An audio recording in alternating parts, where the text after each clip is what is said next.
desierto. Ahora este texto de Apocalipsis 17 no es correcto porque este desierto no es el mismo 18. al cual se aplica para tratar el asunto de los Estados Unidos. Es 17 el versículo 18. Capítulo 18, versículo 3 en adelante. La Tercera Guerra Mundial no la has tocado, ¿no? O sea, entonces, obsérvese, ¿no? Tenemos a la bestia gobernando en el desierto.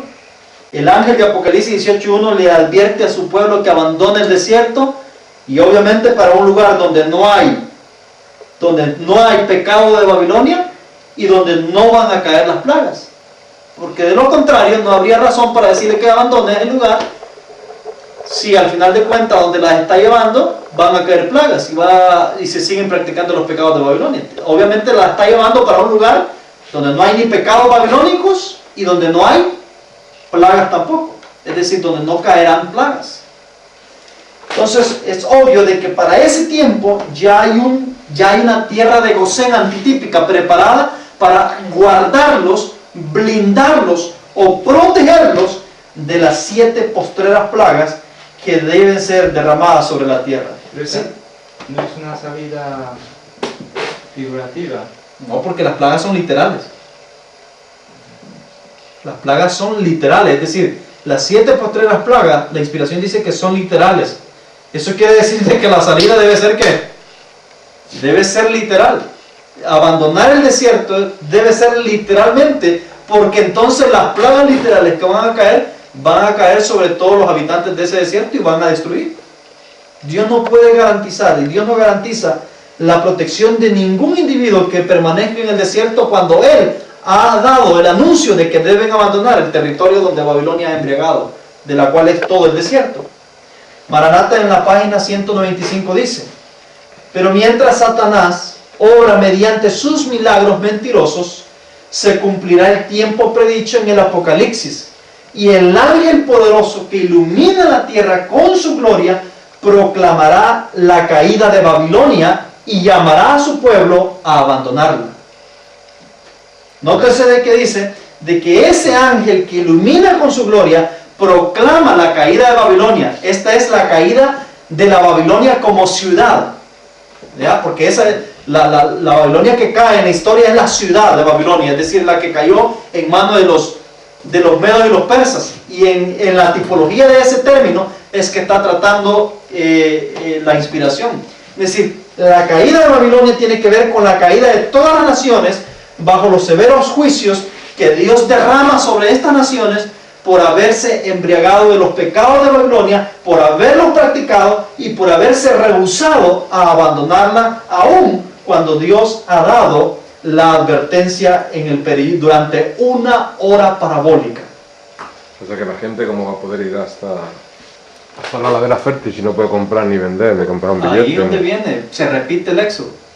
Ya hemos tratado el estudio, ¿no? Se repite la misma acción del éxodo, que es ir todos juntos, quiero decir, más o menos. Oseas capítulo 2, verso 14. Pero he aquí que yo la traeré al desierto y la llevaré al desierto y hablaré a su corazón y le daré desde ahí sus viñas y el valle de Acor por puerta de esperanza. Y allí cantará como en los tiempos de su juventud, como en el día de su subida de la tierra de Egipto. Entonces, ¿cuándo es que va a cantar como en el día de su subida de la tierra de Egipto? Cuando precisamente esta iglesia vuelve a repetir el mismo escenario, pero de una magnitud mayor de lo que ocurrió cuando salió de Egipto. ¿Cuál es el canto que cantó ella en los tiempos de su juventud? Es decir, esta iglesia judía en sus inicios, desde Egipto hacia Canaán. El canto de la victoria, el cántico de Moisés, el que cantaron precisamente después de que cruzaron el Mar Rojo, en alabanzas a Dios por la liberación sorprendente que Dios había dado, no solamente del cruce del mar, sino de todo el desastre que había pasado en Egipto durante las 10 plagas que cayeron y la liberación absoluta del faraón. Después de ellos cantan el cántico de las grandes y maravillosas obras que Dios hizo, que lo podemos encontrar en el libro de Éxodo. Entonces, ese cántico que cantó en sus inicios, este pueblo dice, va a volver a ser repetido por esta iglesia cuando salga del desierto, abandone el desierto y vuelva a cantar como en el tiempo de su juventud, cuando salía de Egipto. Pero ahora hablamos de la iglesia de entre los gentiles o de la iglesia ya purificada, La iglesia, los que están saliendo de los gentiles, los que están, Ujú. la gran multitud. los que han luchado contra la imagen de la bestia y los que han ganado la victoria sobre el dragón y el falso profeta. Los 144. Apocalipsis 15:2. ¿Dónde están los 144? Ya dentro. Ellos son los primeros. Entran dentro. Sí. Ellos llegan por diferentes medios, porque cuando ellos llegan no hay ningún decreto todavía que prohíba comprar y vender. Ah, o sea que llegan dentro. Claro, ellos llegan antes. Ellos son los primeros en llegar a esa tierra, son los primeros frutos. No son los que dan el fuerte pregón. Ellos son los que dan el fuerte pregón. Pero no podrán estar allí, tendrán que estar por el mundo. Obviamente, llegan ahí hay un proceso que se debe hacer con ellos, que no lo vamos a tocar ahora. Reciben el poder del Espíritu Santo ahí, Y salen. y de ahí salen como los discípulos salieron en el principio del cristianismo, para dar la última gran proclamación a todo el mundo, para traer. Ellos salen como los antitipos de Moisés, pues Dios los envía para poder traer a sus hermanos que están todavía, es decir, en el Egipto espiritual, en el desierto, para poderlos sacar de ese territorio y así librarse de las 7 postreras plagas. Entonces, ellos hacen el mismo papel que hizo Moisés cuando vino del desierto de Arabia, para Egipto a recoger a su pueblo para poder llevárselo rumbo a Canaán, es decir, a la tierra prometida. O sea, que serán 144.000 grupos que van a 144.000 individuos. Ya, pero cada uno con su grupo. No sé que si van a cada ser- uno va a ir con su grupo. Como dice, cada uno va a ser un Moisés, pues eso O será sea, cada uno va a hacer el papel de Moisés. a sacar gente, pues eso que será. Obviamente, Será muchos grupos de gente. a traer el éxodo, todos los redimidos que deben ser sacados de entre todas las naciones. Puede leerse para reforzar el punto Isaías 66, versículo 19 y versículo 20. Ahí dice que los escapados van a todas las naciones para traer a todos vuestros hermanos por ofrendas al Dios del cielo. Los traen en mulos. Vamos a leerlo.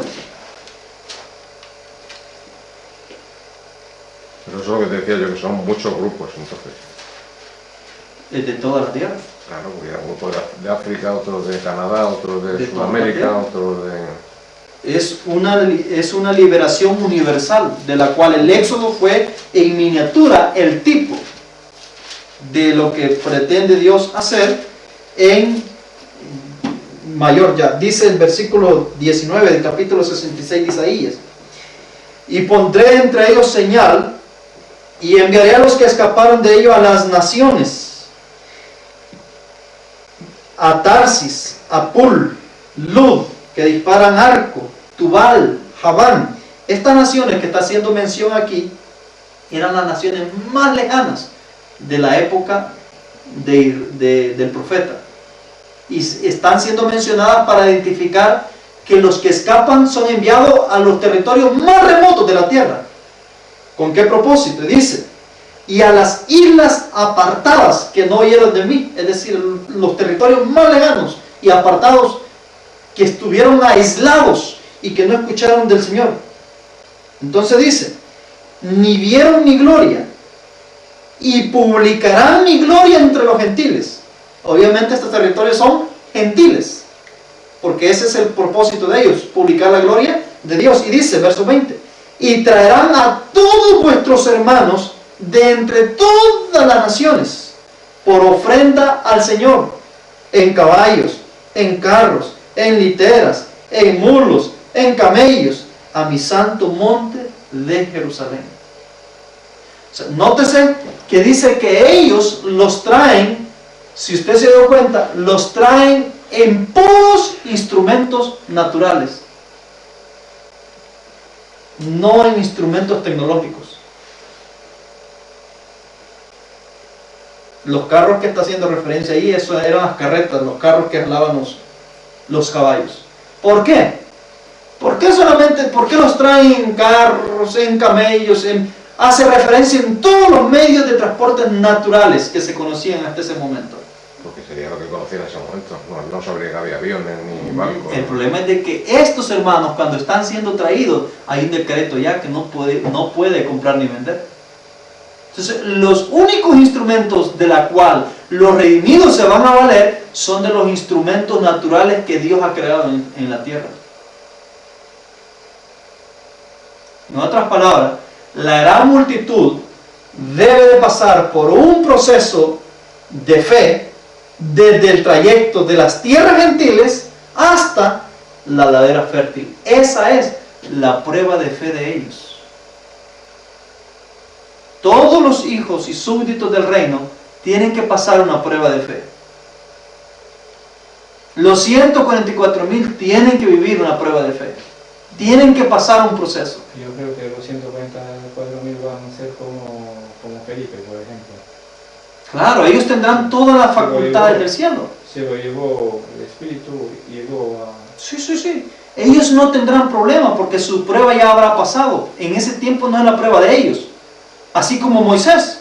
Moisés no tuvo problema cuando fue a liberar al pueblo de Israel. Él sabía ya muy bien lo que Dios iba a hacer porque ya el tiempo de prueba de Moisés había pasado allá en el desierto. Dios ya había tratado con él. Dios le había dado ya evidencia y Moisés sabía de lo que Dios iba a ser capaz de hacer. Y confiado en eso, él hizo lo que Dios le ordenó. No le tuvo miedo de enfrentarse al rey, a Faraón, no le tuvo miedo de enfrentarse a ningún poder de la tierra. Es decir, le hizo frente a todo porque tenía la certeza, la convicción de que era Dios quien estaba conduciendo y era Dios quien lo estaba moviendo de acá para allá. Es decir, cada movimiento que hacía. El problema está en el pueblo. ¿Me explico? El pueblo es el que no estaba convencido. En el caso del éxodo de Egipto, el pueblo estaba incrédulo. Fue probado por fe en muchas ocasiones y fallaron, a excepción de unos pocos que se mantuvieron fieles. Muy diferente en el antitipo en relación a la prueba. Más bien la prueba de fe de este pueblo que sale de la tierra de todas las naciones de la tierra, el acto de fe de ellos es atreverse a afrontar el dictamen que ha dado, o el decreto de muerte que ha dado los reyes de la tierra incitados por Babilonia, es decir, o este sistema babilónico.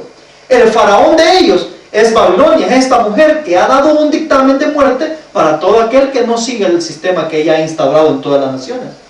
Ahora, ahí es donde, así como en el pueblo antiguo fue probado por fe, este pueblo también va a ser probado con su fe.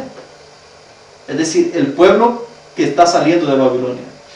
Por eso es que Apocalipsis capítulo 15, en el versículo 2 dice: y vi como un mar de vidrio mezclado con fuego, y los que habían alcanzado la victoria sobre la bestia, y sobre su imagen, y sobre su marca. ¿A qué pueblo está haciendo referencia ahí? A la gran multitud. Ellos son los que alcanzan la victoria sobre la bestia, sobre la imagen y sobre su marca. Es decir, los que soportan la ley dominical, los que afrontan la imagen de la bestia, los que se afrontan contra Babilonia, contra esta mujer.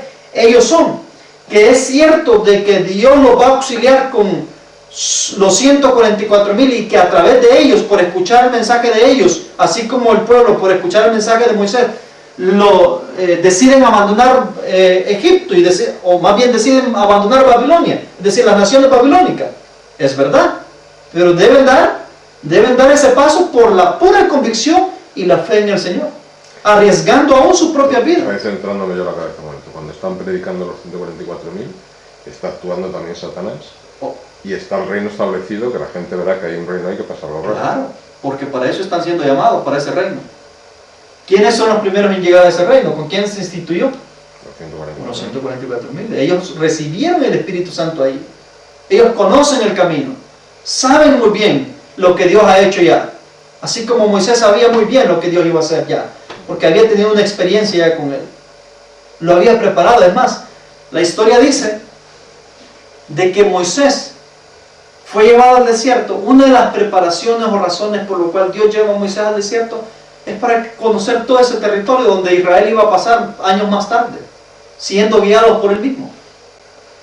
Es decir, el mismo territorio donde él había habitado es el mismo lugar donde el pueblo de Dios iba a pasar.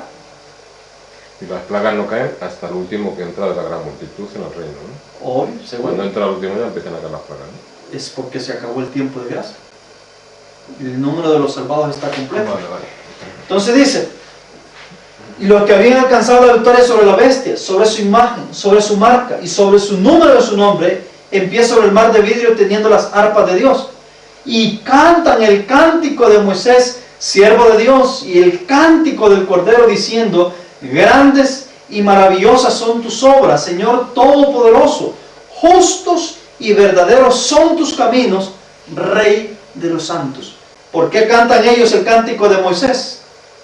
Porque ellos viven en carne propia la experiencia del Éxodo, la liberación de Dios de entre todas las naciones paganas de donde ellos son sacados. ¿Por qué también cantan el cántico del Cordero? Porque aparte de ser liberados físicamente del territorio del enemigo, también son liberados de la muerte. Es decir, son liberados del pecado a través de la muerte del Cordero, es decir, de la muerte de Cristo. Y como son liberados del pecado, son liberados de la muerte automáticamente, porque solamente por el pecado es que ellos pueden morir. Es decir, nosotros morimos por ser pecadores, pero si somos liberados del pecado, la muerte no tiene poder sobre nadie. ¿Me doy a entender? Así como también, por ejemplo, Enoc fue liberado del pecado, venció el pecado y la muerte no se lo pudo llevar. Más bien Dios le tuvo que decir, vente conmigo.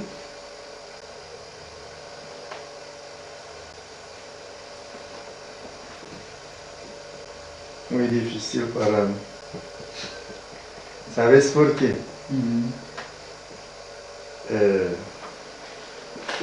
Que hablas usted de algo mucho más de que aquello ahora entiendo.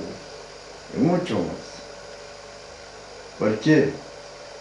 Yo cuando fui pequeño de 12, 13, 14 años, entrar aquí y no puede salir, que aprendí cuando tengo hasta 16, 17 años. Y como yo aprendí, y la mejor, ¿por qué?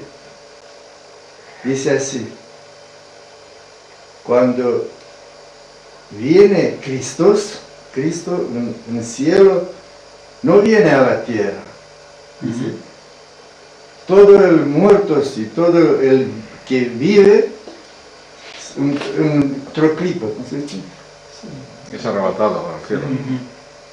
En un momento. En un momento se va ahí donde Cristo lo espera. Y cuando se dice,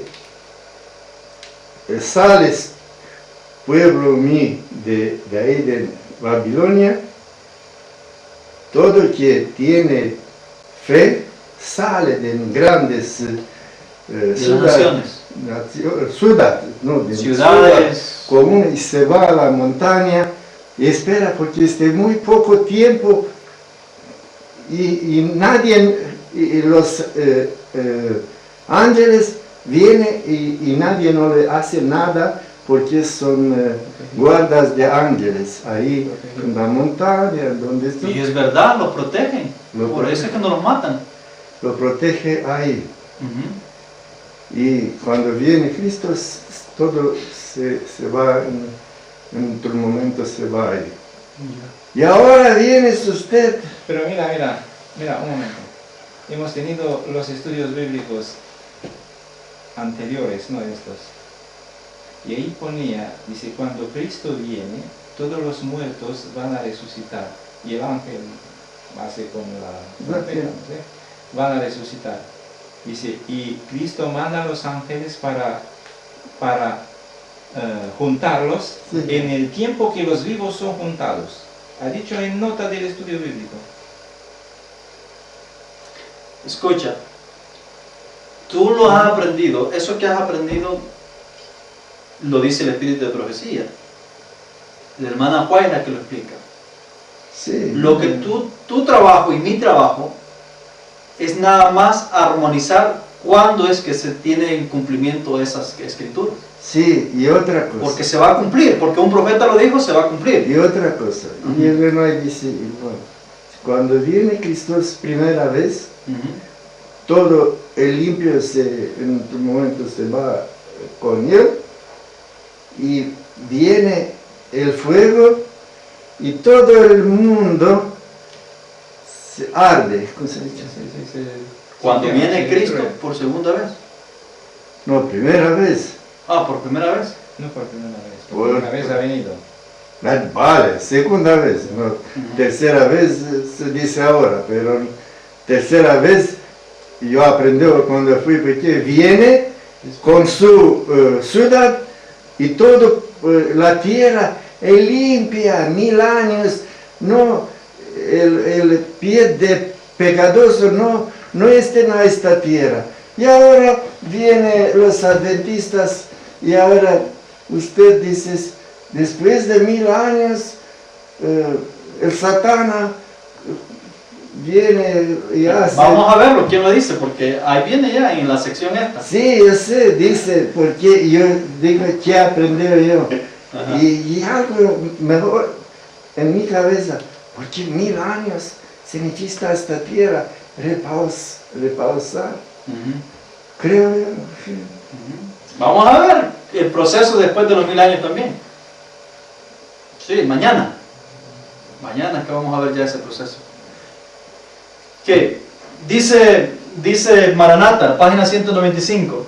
En el fuerte clamor del mensaje del tercer ángel, se oye una voz del cielo que dice: salid de ella, pueblo mío, para que no seáis partícipes de sus pecados, ni recibáis parte de sus plagas, porque sus pecados han llegado hasta el cielo, y Dios se ha acordado de sus maldades. Así como Dios invitó a los hijos de Israel a salir de Egipto, es decir, hacia Canaán, para que pudieran guardar el sábado, invita a su pueblo a salir de Babilonia para que no adore a la bestia ni a su imagen. ¿A qué está haciendo ella énfasis? ¿De dónde ella está? ¿Qué ejemplo está poniendo ella para poder justificar esta salida que se está haciendo de Babilonia?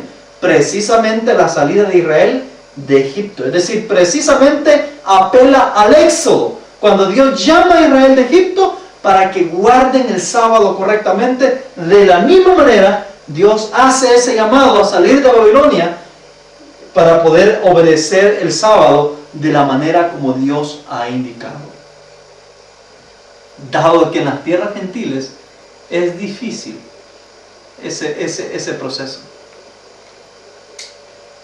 Hay leyes dominicales en ese momento, hay decreto de muerte, es decir, hay muchas cosas, fenómenos que están ocurriendo en el momento. Entonces, la orden es salir, abandonar el territorio para poder ir a ese lugar. Y es obvio de que para eso Dios tuvo que haber purificado, Dios tuvo que haber limpiado ese territorio previamente, y eso esa es la obra que ocurre antes de que los 144,000 llegan a ese territorio. Eso está en el libro de Zacarías. Ya hemos leído esos versículos cuando dice que Dios reúne las naciones y las naciones se van contra Jerusalén. Esa Jerusalén que está hoy la destruyen, hacen pedazos a ese lugar, y después sale Dios y pelea contra estas naciones y toma y manda una plaga para poder destruirlos a los gentiles, y de esa manera el tiempo de los gentiles llega a su fin y Dios expulsa a todos los gentiles del territorio y hace de ese territorio un lugar, una purificación, o efectúa una purificación y una limpieza en ese lugar. En el libro de Lucas, en el capítulo 21 y del versículo 24 dice: y caerán a filo de espada y serán llevados cautivos todas las naciones, y Jerusalén será hollada por los gentiles hasta que los tiempos de los gentiles sean cumplidos. ¿Qué quiere decir esto? Quiere decir de que los gentiles iban a tener un tiempo para poseer el territorio, Y cuando ese tiempo de los gentiles llegara a su fin, entonces Dios iba a quitarlos una vez más, iba a purificar y efectuar la obra que necesitaba ser purificada en ese lugar. Entonces, en el libro de Ezequiel 36, verso 33 dice: así dice el Señor, el Eterno, el día en que os limpie de todas vuestras iniquidades, repoblaré las ciudades y serán reedificadas, y la tierra devastada será labrada. En lugar de quedar desierta a los ojos de los que pasan después de esta destrucción que ocurre en Medio Oriente, que Dios elimina a las naciones que tomaron posesión del lugar, dice, y la tierra queda asolada. Dice, esa tierra que queda desierta a los ojos de todos los que pasan ahí, dice, dirán, verso 35, y dirán, esta tierra que había sido asolada ha venido a ser, ¿qué cosa? Como el huerto del Edén. Y estas ciudades que estaban desiertas y arruinadas han quedado fortificadas y habitadas. Y las naciones vecinas sabrán que yo edifiqué lo derribado y planté lo asolado. Yo, el Eterno, lo dije y lo haré. El punto es creer. Es decir, ¿cómo es que Dios podrá llegar a hacer algo así? De un lugar árido, de un lugar destruido, de un lugar devastado, de un lugar masacrado, llegarlo a convertir en un lugar semejante al huerto del Edén. ¿Cómo lo va a hacer? Ese es trabajo de Dios. De todas formas, cuando estén los reyes rojos ahí en esa tierra, antes de que Dios la restaure, estará devastada porque habrán caído bombas atómicas y de todo, ¿no? Y agrégale todo, porque ahí se va a librar una guerra, precisamente también. Entonces, todos esos detalles, la tierra va a estar destruida, desértica, así la describe el profeta. No obstante, dice que Dios va a restaurar lo destruido y lo asolado, lo va a convertir semejante al huerto del Edén. Obviamente, ahora que nosotros vemos esa tierra, decimos, ¿cómo es posible que eso pueda llegar a ocurrir? ¿Cómo es que Dios puede llegar a hacer semejante cosa? Ahí es donde nosotros tenemos que hacer uso de la fe. Porque sin fe va a ser imposible arrebatar el reino de Dios. Entonces, esto ocurre, Dios restaura la ladera fértil precisamente para la hora undécima, para poderla usar como el refugio, como la protección de todos los súbditos, de todos sus hijos, que van a ser llamados de entre todas las naciones. Pero no solamente los vivos que van a estar siendo llamados. Allí deben llegar también todos los resucitados bajo el mensaje del tercer ángel, que resucitan con antelación. Allí deben de llegar también todos los israelitas justos de Ezequiel 37, que Dios los resucita para poderlos llevar a la tierra que les prometió, o al reino que les prometió y que en su tiempo de vida nunca recibieron tal promesa. Ahí deben de ir. Y ahí es donde también deben ser llevados por los ángeles todos los resucitados de todas las edades y de todas las naciones en el momento de la segunda venida de Cristo. La Escritura dice que en la segunda venida de Cristo Jesús envía a sus ángeles para recoger a todos los escogidos de los 4 puntos de la tierra.